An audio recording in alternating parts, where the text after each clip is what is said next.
कुछ कार्रवाई नहीं हुई उधर बता रहे हैं चुनावी पार्टी साथ रखी है। देखिए तमाम ऐसा है, सुनिए सुनिए सबकी तरफ देख रहे हैं, आपकी तरफ से ज्यादा देख रहे हैं। सवाल गैंगरेप की गंभीरता पर था, लेकिन जवाब था सांसद साहब के चेहरे पर हंसी। सुनिए सबकी तरफ देख रहे हैं, आपकी तरफ से ज्यादा देख रहे हैं। सवाल मोहित खान पर हुए एक्शन का था, मगर जोर आरोपी को बचाने पर रहा। मोहित खान पर जो बुलडोजर की कार्रवाई, खुश हैं आप? ऐसा है ये बुलडोजर चढ़ाने की अगर बात कहो तो ना जाने कितने बलात्कार हो रहे हैं। सवाल आरोपी मोहित के सांसद साहब से रिश्तों का था, जवाब था फिर से चेहरे पर हंसी। क्या मोहित खान आपका सहयोगी है, इस वजह से आप नहीं गए? नो सहयोगी तो आप भी मेरे हो, आप लोग भी सहयोगी हो, आप लोग हो नहीं। समाजवादी पार्टी के नए पोस्टर बॉय बने अवधेश प्रसाद गैंगरेप पर कितने गंभीर हैं, ये उनके चेहरे के हाव भाव बता रहे हैं। ये जानते हुए भी कि 12 साल की पीड़िता की हालत गंभीर है, उसे इलाज के लिए लखनऊ रेफर किया जा चुका है।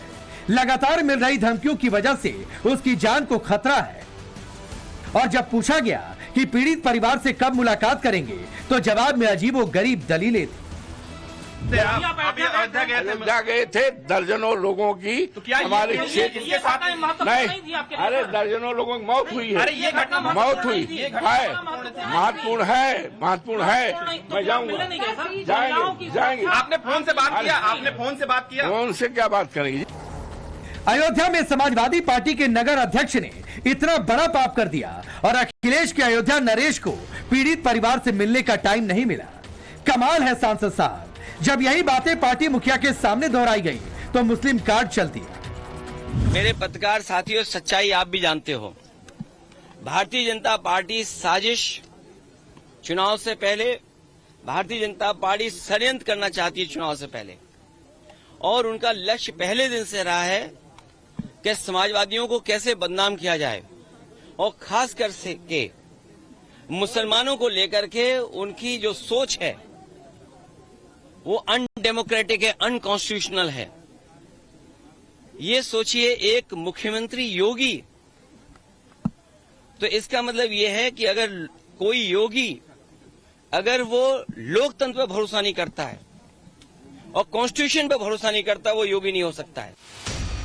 आरोपी का सरनेम अगर खान है तो अखिलेश कानून की दुहाई देते हैं, मुस्लिम वाला नैरेटिव जोड़ देते हैं, जबकि बाकी घटनाओं में ऑन द स्पॉट फैसला सुनाने में पीछे नहीं रहते। खाना पूर्ति के लिए कमेटी का गठन कर दिया गया है। ये कमेटी तय करेगी कि मोहित खान को समाजवादी पार्टी से निकाला जाए या नहीं। अब समाजवादियों की ये कमेटी पीड़िता को कितना इंसाफ दिलाएगी, ये अखिलेश के डीएनए वाले बयान से साफ हो जाता है। कोई पॉलिटिकल पार्टी, अगर समाजवादी पार्टी ये बात कहती है कि डीएनए टेस्ट होना चाहिए, कैसे मुख्यमंत्री हैं ये, इन्हें कौन राय दे रहा है?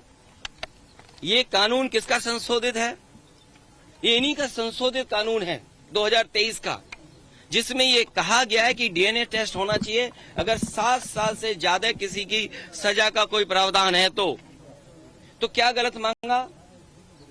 और उनके परिवार के लोग कह रहे हैं 20 सालों से समाजवादी पार्टी का वफादार बना रहा गैंगरेप का आरोपी मोहित खान पहली बार बड़ी कार्रवाई में फंसा है, वरना सियासी रसूखदारों का साथ पाकर उसने खौफ का कारोबार बेखौफ किया। अक्टूबर 2012 में भड़की हिंसा में भी मोहित खान आरोपी बनाया गया था। उसी दौरान भोला गुप्ता नाम के शख्स की हत्या में भी उसका नाम जुड़ा था। दुर्गा पूजा के जुलूस पर हुए हमले के चलते उसे जेल में डाला गया। मोहित खान जेल से बाहर आया तो फिर उसने सियासी हनक का फायदा उठाना शुरू कर दिया।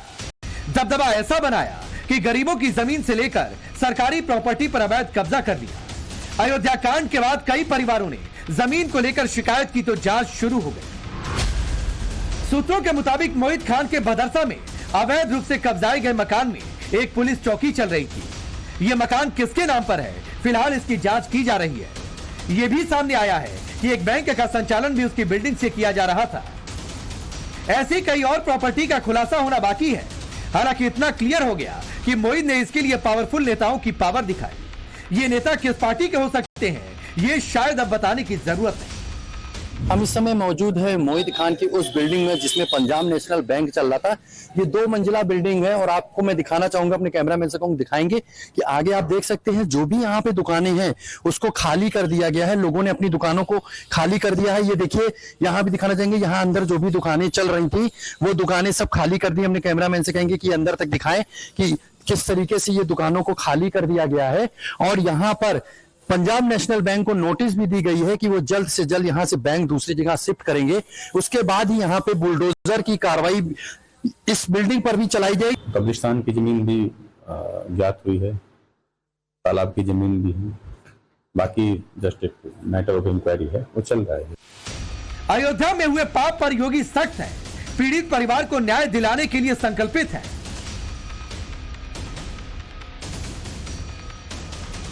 इसीलिए मोहित खान की बेकरी पर बुलडोजर चलाया जा चुका है। ऐसा ही एक्शन मंगलवार को होने की उम्मीद है। हालांकि उसकी बेकरी में काम करने वाले कर्मचारी फरार हो गए। ये संदेह को बढ़ा रहा है। सवाल उठ रहे हैं कि बेकरी में काम करने वालों का इस घटना से कोई संबंध नहीं, तो फिर फरार क्यों हुए?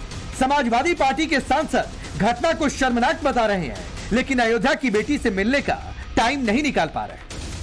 अयोध्या की घटना का सवाल है। एक पकड़ाई में घटना बहुत ही दर्दनाक है, शर्मनाक है। दर्दनाक है, शर्मनाक है। बेटी किसी की भी हो, उसका सम्मान हम सबको करना चाहिए। समाजवादी पार्टी अग्रिम के पास पीड़िता के साथ समाजवादी पार्टी पूरी तरह से खड़ी है। जो भी आरोपी हो, चाहे जिस जात का हो, चाहे जिस बिरादरी का हो, जो भी आरोपी हो उसके खिलाफ कड़ी से कड़ी कार्रवाई की जाए, उसको फांसी के फंदे पर लटकाया जाए। पार्टी से निकाला गया सर? और पार्टी से निकालने के लिए हमारे नेता ने एक उच्च स्तरीय कमेटी बना दी। अखिलेश यादव लखनऊ से दिल्ली की दूरी नाप चुके हैं। अवधेश प्रसाद फैजाबाद से दिल्ली का भ्रमण कर चुके हैं, मगर भदरसा में पीड़ित परिवार से मिलने की किसी ने नहीं सोची। अखिलेश गोमती नगर मामले का उदाहरण देते हैं, लेकिन मोहित खान का सीधे तौर पर नाम नहीं लेते। अवधेश प्रसाद पूरा कलंदर में जाकर लोगों से मिलते हैं, लेकिन अयोध्या की पीड़िता से दूरी बनाए रखते हैं। सवाल है कि क्या ऐसा वोट बैंक की वजह से किया जा रहा है? क्या अखिलेश को मालूम है कि मोहित खान का डायरेक्ट नाम लिया तो मुस्लिम वोट दूर चला जाएगा? अयोध्या में करीब 3.5 लाख मुसलमान हैं, जो जिले की आबादी का करीब 15% है। इसी वोट बैंक के दम पर अवधेश प्रसाद ने फैजाबाद का चुनाव जीता, जबकि यूपी में मुस्लिम आबादी 4 करोड़ के आसपास है, जो 19% ठहरता है। और अखिलेश की पार्टी यूपी में 37 सीटें हासिल करने में सफल रही। अखिलेश 2027 में सत्ता वापसी की उम्मीद लगाए हैं और इसके लिए मुसलमानों का वोट किसी भी हाल में चाहते हैं, जबकि शौकिया अंग्रेजी के चक्कर में अवधेश प्रसाद कल्पित यानी आरोपी और विक्टिम यानी पीड़ित में फर्क भूल जाते हैं। ये डरा करके, बुलडोजर दिखा करके या पुलिस को अपना कार्यकर्ता बना करके उससे कामयाब नहीं होंगे, क्योंकि जनता ने जो अभी सबक सिखाया इनको, जनता तैयार है। आने वाले समय में इनको और सबक सिखाने जा रहा है। हमारी मांग है कि जो कल्पित है उस परिवार के साथ समाजवादी पार्टी खड़ी है। हम खड़े हैं और उसको न्याय मिलना चाहिए। हर हालत में सरकार की तरफ से इमदाद मिलना चाहिए और जो कल्पित हो कानून के घेरे में लाकर उसके खिलाफ कड़ी से कड़ी कार्रवाई की जाए। मामला अयोध्या का है, एक बच्ची से दुष्कर्म का है और ऐसे सांसद के करीबी से जुड़ा है जिन्हें अखिलेश कुछ वक्त पहले तक वर्ल्ड कप ट्रॉफी की तरह लेकर घूम रहे थे। अब उन्हीं अवधेश प्रसाद के सियासी करीबियों पर प्रश्न चिन्ह लगा तो डिंपल यादव ने चुप्पी साध ली, प्रियंका गांधी खामोश हो गई, राहुल गांधी को बिल्कुल भी आक्रोश नहीं आया। मणिपुर पर चिल्लाने वालों का मौन नहीं टूटा तो बीजेपी हमलावर हो गई। समूचे इंडी गठबंधन की मानसिकता पर सवाल उठा दिए।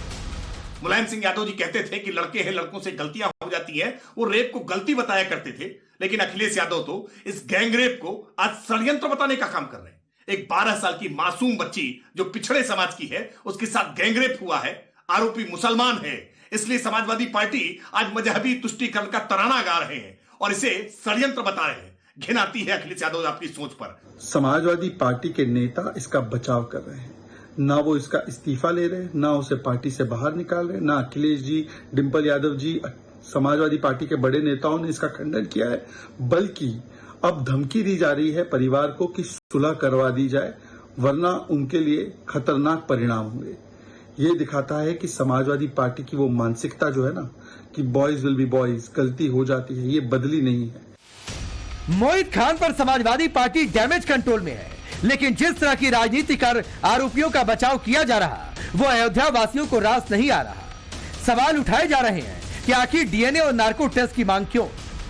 ये डीएनए की बात करने वाले ये वही लोग हैं जो कहते थे कि जो लड़के हैं लड़कों से गलती हो जाती है, और ये डीएनए होने का जो सब एक बहाना है और सिर्फ उनको बचाना है। किसी की इज्जत के साथ खिलवाड़ हुआ है, और इससे पूर्व जब समाजवादी सरकार में ऐसे कृत्य, ऐसी घटनाएं हुई हैं, तो डीएनए टेस्ट की बात इन्होंने तब क्यों नहीं की और अब क्यों करते हैं? पहले तो इनको अपने राजनीतिक विषयों को छोड़ के उस लड़की और उसके परिवार को संबल बांधना चाहिए, उनकी जरूरी मदद करनी चाहिए। और यहाँ से जो समाजवादी के नए सांसद बने हैं उनको अपनी इज्जत, अपने लोगों, अपनी जनता का लाज रखते हुए इस पे कुछ ना कुछ कठोर कार्रवाई करवानी चाहिए। वोट बैंक की राजनीति, मेरा वोट बैंक कहीं खिसक न जाए, लेकिन इस तरीके की राजनीति थोड़ी करनी चाहिए। एक छोटी सी बच्ची के उस पर राजनीति करेंगे, इसका तो इनको मिलेगा, खामियाजा भुगतना पड़ेगा ना। इस पे राजनीति नहीं होनी चाहिए और पीड़ित परिवार की सहायता करनी चाहिए। हर संगठन, हर शासन प्रशासन से ज्यादा उसको सहायता